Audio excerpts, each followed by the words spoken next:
As chuvas que ainda atingem o Rio Grande do Sul deixaram um rastro de destruição.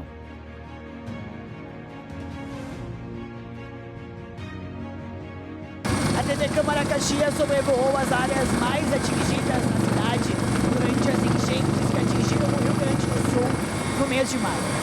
Na segunda maior cidade do Rio Grande do Sul, os principais pontos são nas encostas dos bairros de Galópolis e também em Vila Cristina, onde a ponte sobre o Rio Caí, que liga Caxias do Sul a Nova Petrópolis pela BR-116, foi interditada pelo DENIT devido a sérios problemas estruturais.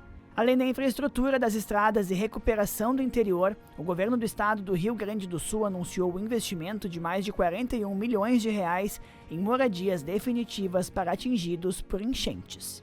O início da construção das primeiras 300 residências foi autorizado pelo governador Eduardo Leite nesta quinta-feira.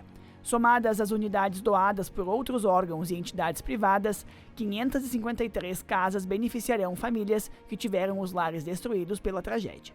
Na primeira etapa do programa serão beneficiados 8 municípios que já definiram terrenos aptos para o início das construções: Cruzeiro do Sul, Encantado, Estrela, Lajeado, Mussum, Roca Salles, Santa Teresa e Venâncio Aires.